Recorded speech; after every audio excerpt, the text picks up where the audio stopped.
Hello, hello, and welcome back to another episode of This with Krish. Now, you're used to seeing me with, I don't know, a cup of coffee, but today I have some bottled water because I am going to be teasing tomorrow's episode, which is about water, of all things. So, there's some anticipation around water, so hopefully you're intrigued. Anyway. Welcome back to This with Krish Show, the show where I like to talk about faith, family, freedom, business, and the real stories in between. Now, I am your host, the one and the only Krish Dokia, and today is National Hat Day, so I went and picked up a new Takova's hat just for you guys.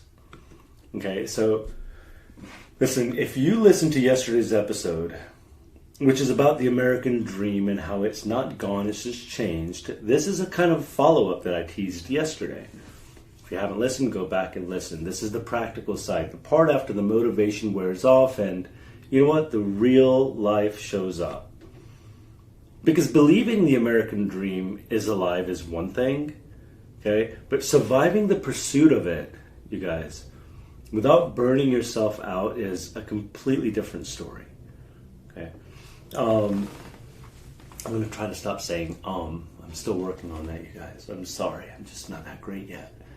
But look, before I go any further, I want to ground this episode in real life. Because, listen, otherwise this can sound completely like a theory instead of a lived experience. Okay? My wife, my beautiful, amazing wife, and I, right, myself, are not running just one thing at any given time. We are running many things, all at the same time, and all of them at different stages. We both have very rewarding, fulfilling, and amazing full-time careers. I in marketing, her in education. We're also both involved in multiple startups, right? Some that we own outright, some that are equity partnerships with others. We have a small marketing agency. We own a small real estate investment business. We're building this podcast, a media company. We have a clothing line in the mix. There's a nonprofit. I mean, there's a number of things that are happening behind the scenes. And honestly, that's just the stuff we're brave enough to say out loud. Okay, and it's a lot, and it's fun, and it also is very rewarding and fulfilling. There are also ideas, right, that sit in our notes apps on this big whiteboard outside of my studio that haven't been erased in months, okay? Domain names. I have like 80 domain names that feel like billion-dollar ideas at 1:17 a.m. in the morning, right, when sleep is optional and confidence is unreasonably high, okay? And I wake my wife up and say, hey, what about this? I'll buy the domain name. Do you ever start explaining what you do to someone and halfway through you realize that you kind of sound like you need help? And that's how I feel sometimes, oftentimes. You can see it in their eyes, right, when you're telling them. They're just nodding, but they're thinking, this guy's an idiot. Or this guy's doing way too much than any human being should be doing.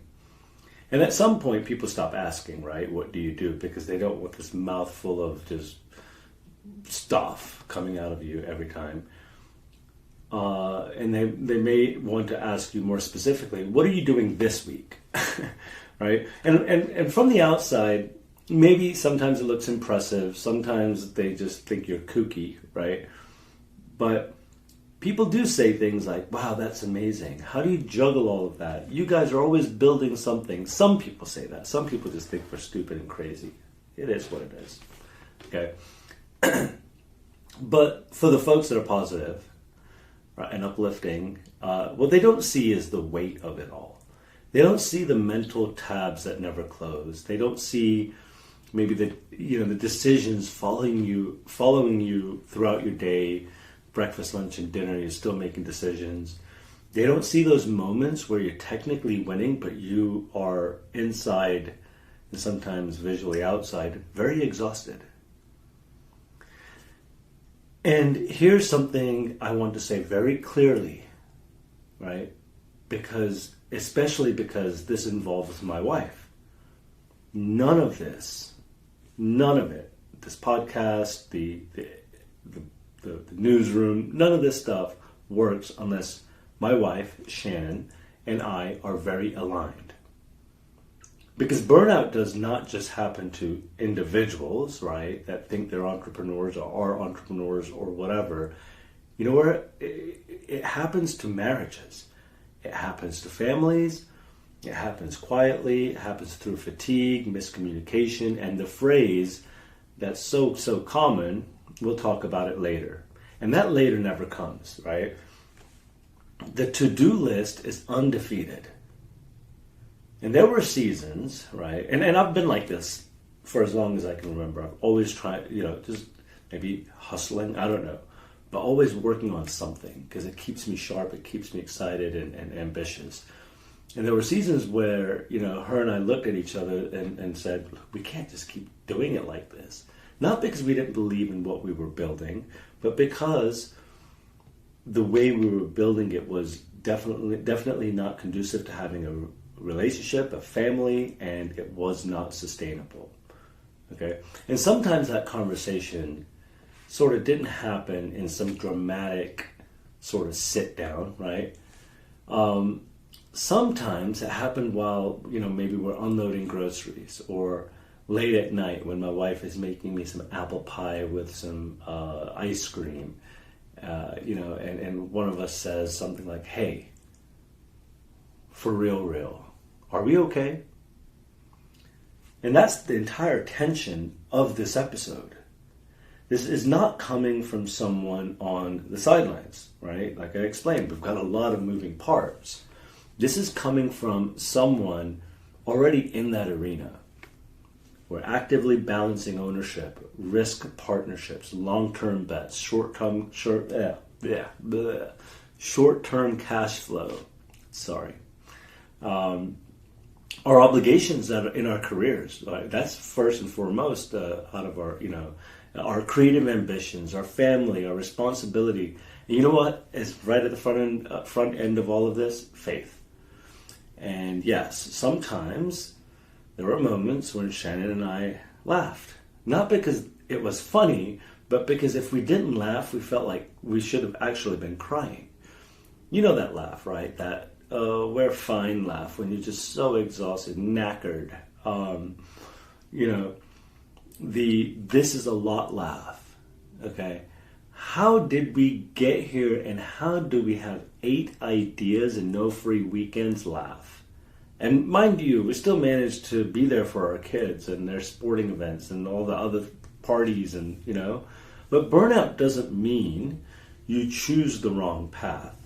Often it just means you choose the right path and start carrying, and you started carrying it the wrong way. So you were going down the right path, to explain it, but then you stopped going down the right path. If that makes sense, because you had all this burden on you, and you're just going down all nosy, and then that's when mistakes happen as well. Yesterday, on the episode, I think it was 76, number 76, I don't know. I talked about the American dream, right, and how it didn't die; it just mutated and evolved. Okay, ownership matters more now than ever. Leverage matters now, right? Much like leverage, and creativity matters more now as well. But here's the part that nobody will tell you, and it doesn't matter if you got a professional mentor or a coach or any of these things. I think a lot of that stuff is fake news, by the way. The modern American dream rewards ownership, and it punishes bad design. And that's kind of what I was trying to relay yesterday. Burnout isn't about being tired. Being tired is super normal, right? We do things, we get tired. Normal. If you're building something meaningful and you're not tired sometimes, I personally don't trust you because you took a shortcut, okay? Burnout is being tired and resentful. Being resentful for the reason that you're tired. Burnout is waking up already mad and irritated, Burnout is snapping at people who had pretty much had your back and had nothing, absolutely nothing to do with your stress. Burnout is opening your laptop and feeling uber annoyed before anything has even opened up on your laptop. Okay? Burnout is when you hear good news and you're a pessimist and it feels inconvenient. When a win lands and your first thought is, cool, now what else is due? That's not even overachieving. That's just negative Nelly. Burnout doesn't show up loudly. It kind of sneaks in. It changes your demeanor, it changes your attitude, it changes a lot about you, and that you wouldn't even notice, but the people around you definitely do. You stop enjoying those wins, right? Like here recently we had 250,000 views on YouTube. My wife got these gold balloons, and I kind of want to be like, nah, I want 1 million, but celebrate it, okay? Let me say this very, very, very slowly, okay? If you've been saying it's just a season of your life for the last 2 years and you're trying to start the startup, and that's not a season, okay? It's a system, and systems do not fix themselves. If you say that, I'm just like in my feelings right now, that's not a season, that's the system, okay? Here's where I personally, right, because everything I talk about, I have some kind of hand in or some personal experience. And here's where I made the biggest mistake earlier on. I thought my burnout came from working too much. So, you know what my solution was, you guys? That's it. To work harder. And in yesterday's episode, I talked about working hard. And I love working. Okay? But working harder is an entrepreneurial equivalent of flooring it, right? While the engine light is flashing that something's messed up on your car, and convincing yourself that the car just needs some encouragement. Or maybe a coach. I don't know. I didn't realize the problem wasn't effort. It was the design of how I was going about it all. See, I was building businesses that required my constant attention, my emotional regulation, my approval, my availability. And some of the uber successful people I've worked with in the past, this is not how they operate. Okay? And I saw that. Which means I wasn't building leverage, I was building dependence. And dependence, God, guys, dependence is exhausting. Okay, here's a simple test I use today, right? As my wife and I now in build mode, if you will, for the last, I think, 2 years, more so in the last year. If you disappear for 2 weeks, what happens? What will happen? What if you just took 2 weeks off? No phone, off the grid. Does the project slow down? Or does it completely come to a screeching halt, right? Does it stop? Do the decisions stall? Do people panic? Do you come back to 30 messages or 3,000 messages that all start with, hey, I got a quick question for you, Krish? Or if everything waits on you, you don't own a project. You are the project. If everyone depends on you, if the dependency is completely on you, then you are the project. You can't outlive that. And that is where that burnout lives. Even today in my career, I thoroughly enjoy my what I do for a living, right, marketing. I can take a day off and be completely confident that the ball or the needle continues to move. Okay, vacations for me prior were not rest. They were just remote work with worse Wi-Fi and a ton of guilt that I'm not there. One of the biggest shifts I made in my life was realizing that owning multiple projects or initiatives does not mean pushing all of them at the same time. I may own 5 things. I might care deeply about all of them equally, but I only drive 1 or 2 at any given moment. That's why you don't hear me talking about maybe the Christian clothing line we may have launching or the agency, because I love them all, right? It's like having multiple children. But you can only talk to so many of them at one time. Everything else is stabilizing by itself, maintaining or patiently waiting its turn. Trying to win everywhere simultaneously forever is not ambition, it's chaos. It's anxiety with a vision board. Now, so I stopped asking, how do I scale everything? And I started asking, where does my best energy actually belong right now? And remember, faith, family, freedom, marriage, kids, whatever, your own personal career. After that, where does the energy belong? The question forces trade-offs, and trade-offs can feel very uncomfortable. But guess what? The real discipline isn't loud. It's selective. Another lesson that, kind of took me, way too long to learn is the difference between being busy and building momentum. Busy looks super productive, sure, right? Busy feels productive. Busy even gets you applause, whether it's on, some validation you might be seeking on social media or whatever, okay, amongst your peers.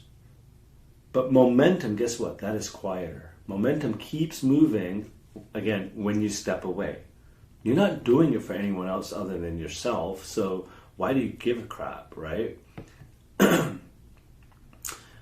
If something only works when you are touching it, okay, you didn't build a system. Like I said earlier, you built dependency. So I'm really bad about this, but I've gotten a whole lot better over the last year or two. And actually recently, even in my career, is documenting. I started documenting, automating, delegating, and letting people do the things their way instead of mine. Maybe what they were hired for. And that part hurts, right? Because, I'm a micromanager at the root of it all, okay? But it's also because perfectionism disguises itself as excellence. But like I said, micromanaging, and it's all about control. Nothing humbles you faster than realizing you are the bottleneck, right? While calling yourself Mr. Efficient. You're not being efficient if you're the bottleneck. And another truth, time is not your most valuable asset. A lot of people would say that. I think Gary Vee talks about time, Tony Robbins talks about time, a lot of these guys. But you know what I think it is? It's energy. Energy is your most valuable asset. Time is a fixed thing. And energy is elastic, right? It can bend, it's flexible. And most people budget their calendar while lighting their energy on fire. It behooves me. New word of the day. Anyway, I've never used behoove on this show before, so it took getting to episode 77 before I did. Now, I don't take every call. In fact, with the iPhone, which apparently iPhone was behind Samsung or Android or whatever, but iPhone now has the feature where you can, sift through your calls and your messages simultaneously, where if it's the unrecognized number or if it's not in your phone contacts, it will go away. So that's been helpful. But also, I tend not to attend all the meetings anymore, right? I make meetings emails. I don't over-explain decisions to people who aren't responsible for any of the outcomes. That's just mind-boggling if you do. That doesn't make me arrogant, maybe a little bit, but that's not the intention. It makes me feel more sustainable. It can make you feel more sustainable. You can't pour from an empty cup. And most of us are out here pouring from a cup that, one of the styrofoam cups that has holes in it. It's a crappy cup, and it wasn't meant to hold water. Weird analogy. Anyway, another shift was, for me, has been motivation. I stopped building to impress people and started building to produce outcomes. And that is so much more rewarding. Applause is a terrible fuel source. It burns fast and leaves you super empty. I was listening to Patrick Bet David PBD podcast this morning, and he had this economist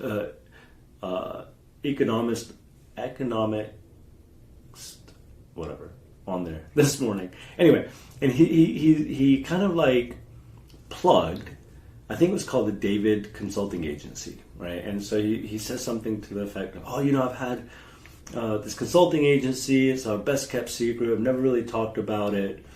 But I have all these clients and, like 30 countries across the globe, serving companies, that do around $500 million a year.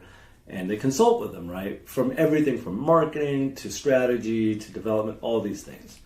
And he goes, that's 75% of the PBD, group companies' revenue stream, right? And I was surprised, but I wasn't surprised. I had never heard of David Consulting. And that's the reason why, right? There's things that are happening behind the scenes, and people look at you and think that you are just okay. He has like 300 something employees, right? Applause is a terrible fuel source. It burns fast and it kind of like leaves you empty. And burnout, you guys, isn't always about workload, right? It's oftentimes about misalignment. And then there's rest. Now, I sleep. I like to sleep, you guys. I wasn't a sleeper until I met my wife. She's like, dude, I like to sleep. You're going to sleep. I still try to get in 5 or 6 hours a night.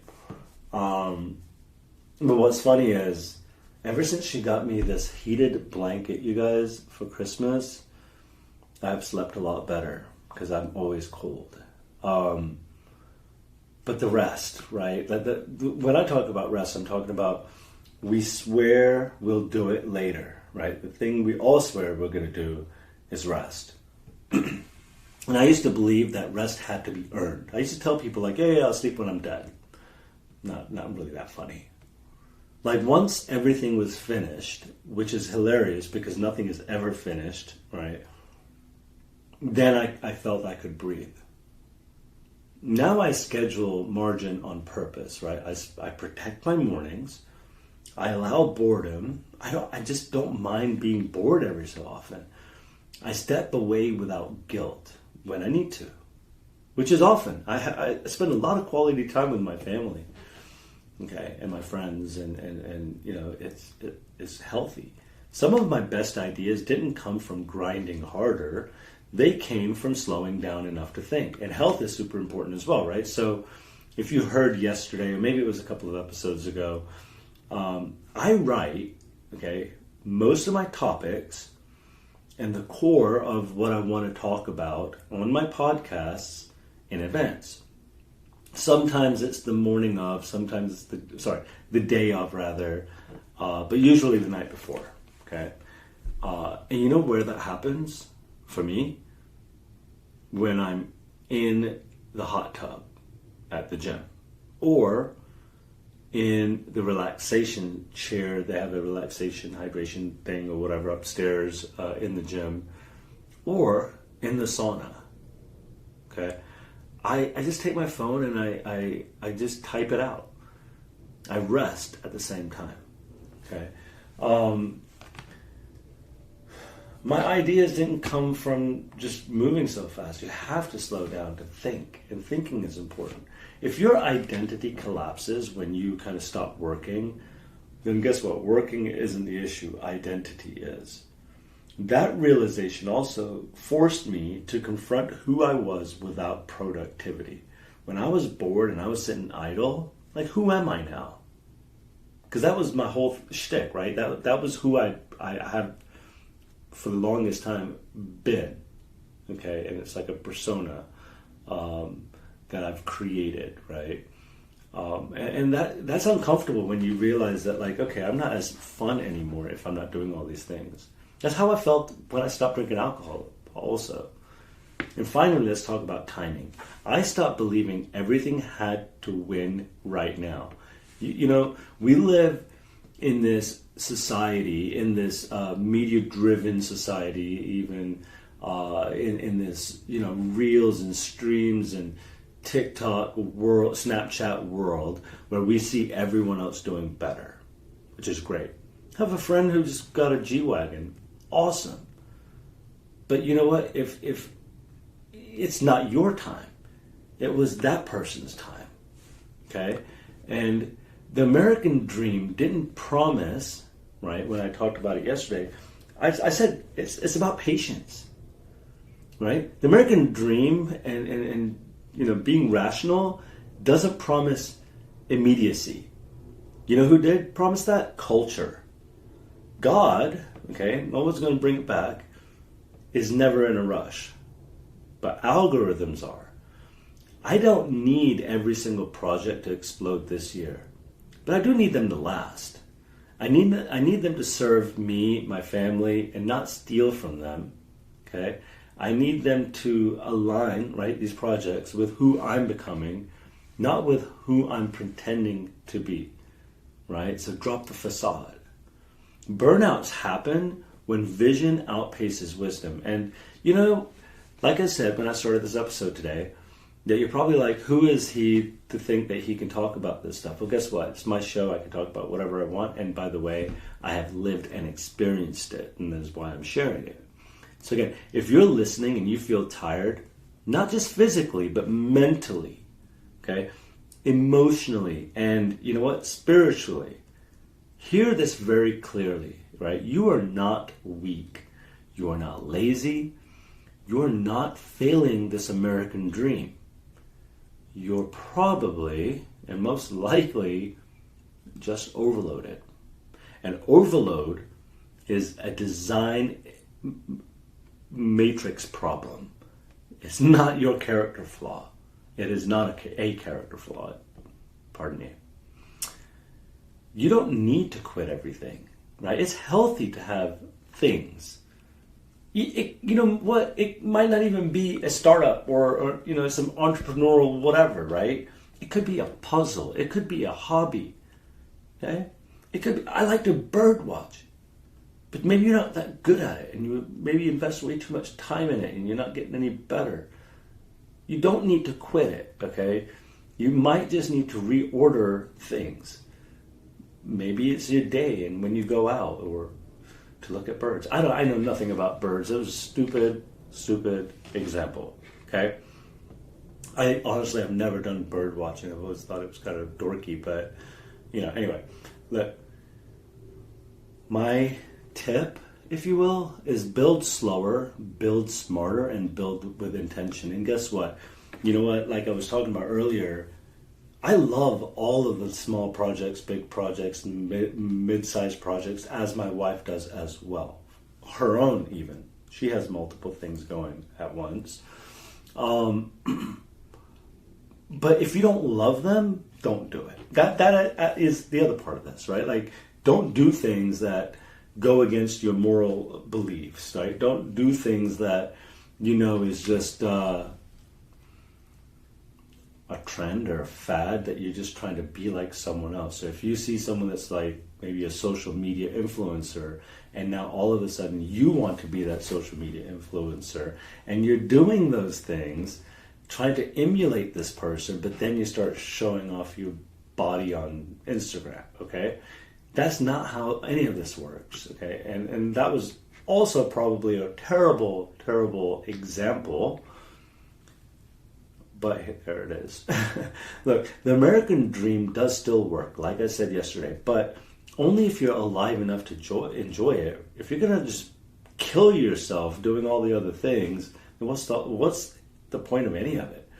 Now listen, if this episode hit home, I'd love for you to send it to someone who's caring a lot and also pretending that they're fine, okay? If you enjoyed this episode, I would greatly, greatly appreciate you if you subscribed, right? On Spotify, YouTube, iHeartRadio, Amazon Music, Spotify, I think it's a Spotify, Pandora, all of the places. Because I love you, you love me, right? Leave us a comment. Share the show with someone who needs to hear it, okay? It helps more than you know. And like I said, I'm going to be doing an episode on water tomorrow, okay, and kidney stones. I don't know. so much new content coming up. We're going to break down the gold and silver and the commodities and all of that stuff. We are traveling this weekend, which is super exciting. So I will not be recording this weekend, even though like I came out in the new year, said, hey, I'm going to record every single day. And we went out of town last weekend. We're going out of town this weekend. Look, guys, it's about making those memories. And like I said, our Christmas present to each other, my wife and I, was to make memories this year. Like, let's do travels. Last year was kind of a reset for me, okay? In the midst of, starting at a new company, leaving a company that I loved working for, but just needed to reset from the amount of travel and time away from home and just time stuck in my office, like working 12, 14, 16-hour days or whatever it was. So that was a reset. And I had stopped loving travel. I enjoyed traveling, okay? But I didn't like that it took me away from my children and my wife so frequently. And then the result of that was we didn't travel nearly as much because I didn't want to go. I just wanted to be a homebody. I was talking about boredom. I wanted to be bored. But now that is past. And so my wife and I are like, hey, let's put some miles on this new SUV that's got I think it had like 3,000 miles on it, and we've had it for like 10 months or something.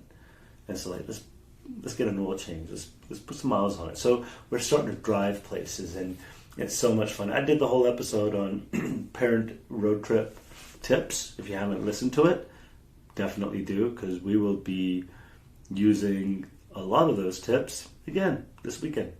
But anyway, that's all I've got for you guys today. This was a much longer episode, and I fully intended it to be, because I wanted it to be a follow-up from yesterday's The American Dream Has Not Died, or whatever it was called.